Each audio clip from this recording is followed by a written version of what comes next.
bismillahi rahmaani rahim alhamdulilahi rabbil alamin wasalaatu wasalaam ala ashrafil mursalin mbokk yi asalaamualeykum wa rahmatullah. ñoo ngi nuyu ñi fi teew ñëpp jiite ci nuyoo bi suñu xalif suñu bàyyi suñu xarit Thierno Madani Tall di nuyu imam Seyd Nour di ko ziar di nuyu njabootu suñu maam suñu xarit Ahmadou Makhtar Mbow, doom yi ñi soxna yi ak ñi fi nekk ñëpp goro yeeg ñëpp ñu ngi leen di nuyu di leen ziar di nuyu kilifa yi fi teew yëpp jiital ci kilifa diine yi nga xam ne ñoo fi toogal suñuy xalif généraux wala ñoo fi toogal jàngu bi di nuyu également officiels yi fi toog mooy délégation gouvernementale bi ministre yi ñu àndal waaye di nuyu dignitaires yi ñu fi fekk yëpp ancien premier ministre yi ñu fekk ancien ministre yi directeurs généraux yi te teewaay ñooñu ñëpp dafay firnde rek lenn mooy dimension wu ki fi jóge ma teew fi nag ci ñeenti cër bi ci ëpp solo mooy teewal fi son excellence monsieur le président de la république. démb la ma woo ne ma naa ko ñëw teewal fii naa xam lu famille bi décidé ci wàllu organisation ma ñëw teewal ko fi te su ko yàlla fekkee woon su yàlla defoon mu fekk ko Dakar moom mooy ñëw teewal boppam te bu soobee yàlla bu jógee ci mission am dina ñëw ca kër ga andi njaalam en tant que président de la république incha allah teew fi ci turu gouvernement bi ma jiite.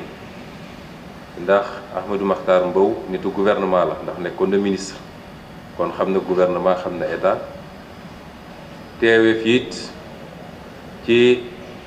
turu acteur politique bi ma doon yàlla boole ma ak moom ci li ñu tuddee assise nationale ma amoon ci cër bu njëkk en tant que syndicaliste waaye dellu si waat fekk ko biir këram Point E pour signer waat charte boobu en tant que président de parti politique waaye teew fii en tant que jullit ndax jàngal nañ ni bokk na ci li jullit amal moroomu jullitam ci àq mooy bu fi jógee nga fekke fu ñu koy defaree fu ñu koy jullee ak gunge ko kon wax ji du gudd ndax jaru ko témoignage yi fi jot a jàll wane na dimension wu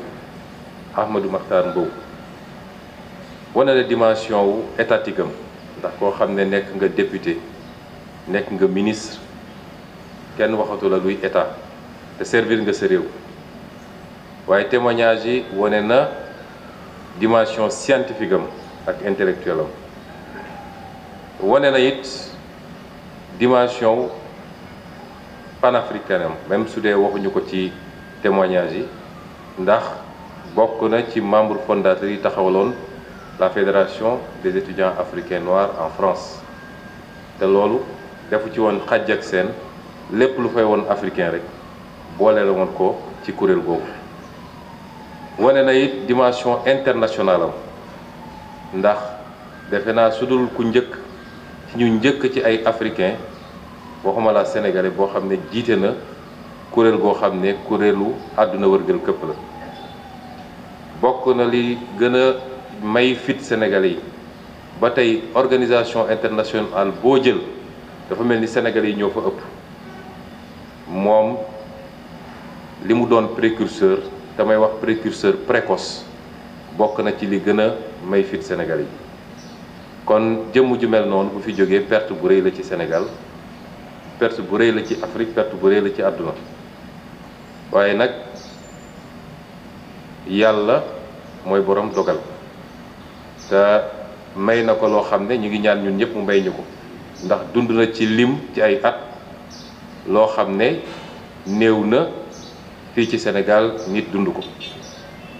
waaye teewul yàlla saa su ne tey la rek tey la saa su ne jeex na rek jeex na ñu war a dénkante ñun ñi fi bàyyi ñu ciy jiital njaboot gi di leen dénk muñ ndax xaddis suñu wax mooy bu fi nit bàyyi ko mënaloo ko dara doo ko jox mu lekk doo ko jox mu naan doo ko dëkkal waaye ñaara fi des mooy muñ ak ñaanal ko kon ñuy dénkante ñun ñëpp muñ di ko ñaanal yàlla oyofal suuf ci kawam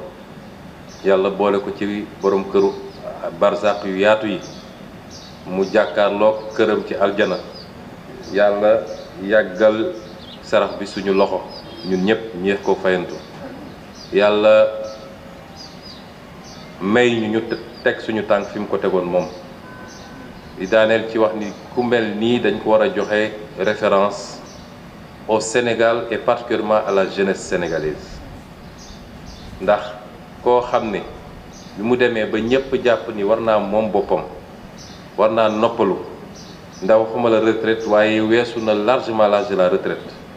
mu continuer ci combat politique dans le sens noble du terme mooy du xëccoo nguur du fal leen ma waaye lépp luy xalaat buy defar Sénégal buy rafetal mbir yi kenn du ma fa jiitu loolu dafa wane désintéressement don de soi pour la patrie ñu war ko jox exemple xale yépp dama fas yéene woon tënk rek ndax jàpp naa ni buñ ko waxee nii ëmb na lépp waaye protocole baa ngi insister pour ñu tënk ci kàllaama tubaab ma essayé ko tënk ci ñaari simili nous sommes là pour accompagner et prier pour le repos de l'âme d'un des plus illustres fils du Sénégal, en l'occurrence notre papa, notre ami et notre modèle Ahmadou Makhtar Mbow. Je suis là pour représenter son Excellence Monsieur le Président de la République, qui, comme vous le savez, se trouve hors du pays. Il aurait été là lui-même si cet événement l'avait trouvé à Dakar, mais il m'a chargé de transmettre ses sincères condoléances à la famille éplorée et surtout de les informer de son intention de venir présenter ses condoléances à la maison mortuaire dès son retour à Dakar. Nous venons de perdre un illustre fils du Sénégal et de l'Afrique, un des plus dignes fils du Sénégal et de l'Afrique, un exemple à tout point de vue, qui a donné qu'à se consacrer toute sa vie à se battre pour la construction d'un modèle aussi bien de développement qu'un modèle sociétal pour son pays, le Sénégal, mais qui s'est battu toute sa vie pour faire rayonner l'image du Sénégal à travers le monde. Et il a réussi à le faire en se hissant brillamment à la tête de l'institution qui est l'UNESCO et en devenant ainsi le premier Africain et le premier Sénégalais à diriger une institution internationale.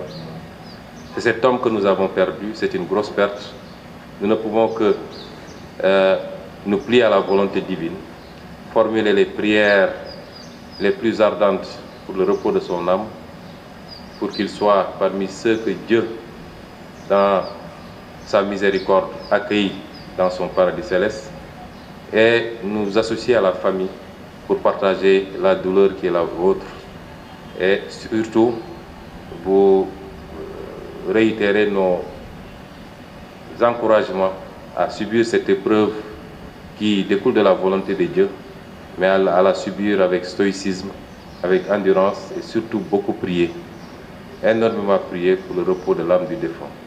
Je vous remercie pour votre aimable attention.